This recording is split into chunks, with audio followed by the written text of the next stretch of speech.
Romans readers, chapter 11, has God rejected his people? By no means.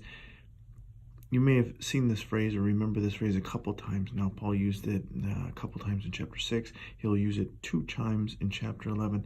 It's Paul's way of saying, no way, no chance, not happening. Has God rejected his people? Not happening. And remember, as we said in chapter 10, that's important for us Gentiles. If God gives up on the Jews, there's no reason to believe he won't give up on us Gentiles. So it's incredibly important. He comes through for the Jews, and we know they sinned. Now there's every reason then to think he'll come through for us, even if we make mistakes. Paul goes on to talk about how he himself is an Israelite, has been chosen, saved. He then, as he had did in chapter 9, he talks then again about a remnant. As he had said in chapter 9, God was always saving a humble minority who were willing to submit to the king. I want to focus on the second half of the chapter, though. Did they, the Jews, stumble in order that they may fall? By no means. So, did God let them stumble and fall just to say, told you so? No. Even though they stumbled, the purpose then wasn't to say, well, God can wash his hands, walk away and go, well, it's on you people.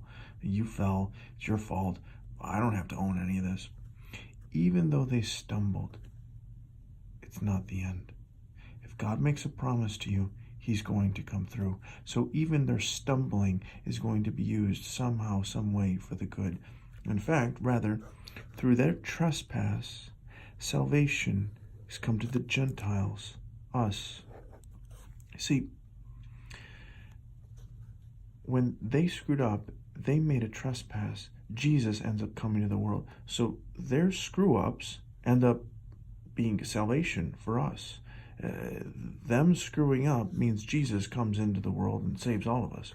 But then Paul says this, what was the purpose of God going to the Gentiles?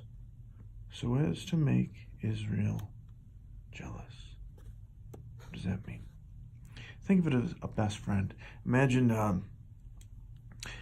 God and the Jews were like best friends. They're hanging out, God and some Jew. They're best friends. Well, the Jewish guy starts being a jerk. He starts being a bully to God. He punches him. So God starts hanging out with the kid next door, the little Gentile kid. The hope is that God actually isn't thinking that, oh, well, they fell. I'm hoping then that just, forget them. Forget the Jews then. I'm never going to be friends with them again.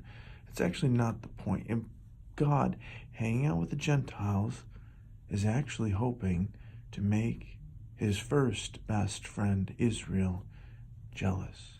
Now this works out for us, though, because their failure means riches for the Gentiles. Their failure means we get brought into this relationship. But make no mistake, God hasn't abandoned Israel, hoping they may fall. And God now hanging out with us, and Jesus hanging out with us, what he's hoping is to make Israel jealous.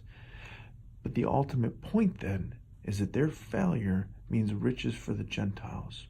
And then Paul goes on to say, okay, if the Jews were like little bullies and they were punching Jesus, and Jesus was like, well, then I'm leaving now, although I really still like you and hope we can be friends. How much more will the full inclusion mean?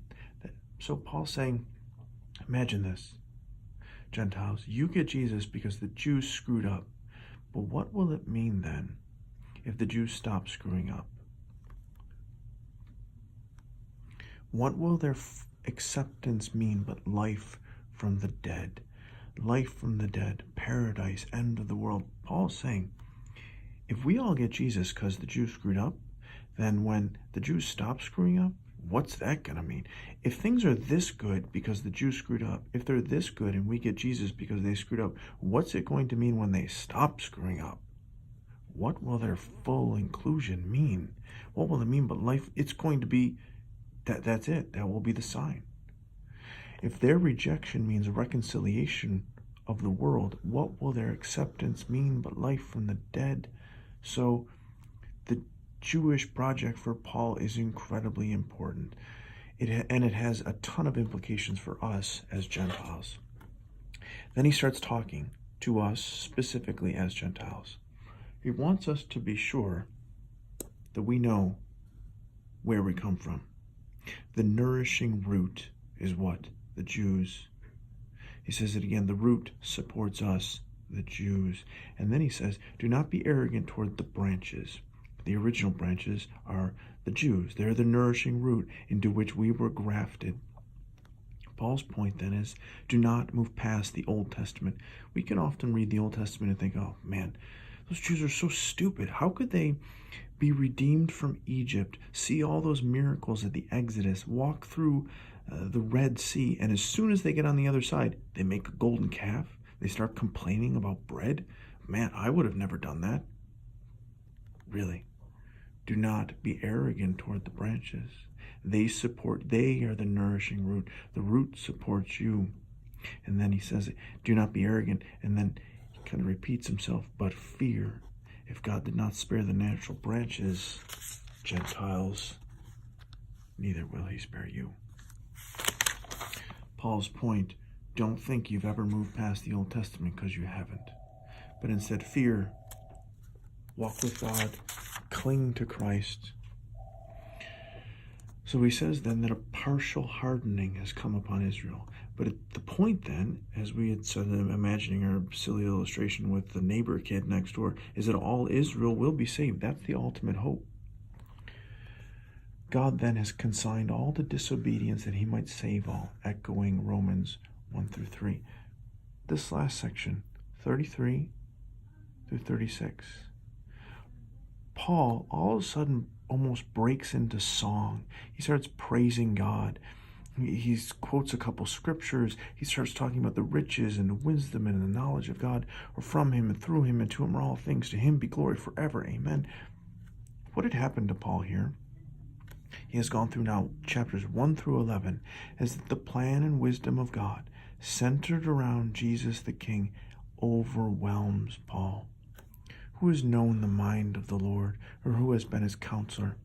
Paul, as a good Jew, didn't expect Jesus. He didn't think that this is how God was going to fulfill the covenant. Paul didn't expect Jesus. He didn't first see Jesus in the Old Testament. He didn't see Jesus as the point of the law. Paul didn't expect Jesus. But now that he sees him everywhere. Paul sees that Jesus is the answer to everything the Jews were hoping for, and he sees Jesus all over the Old Testament.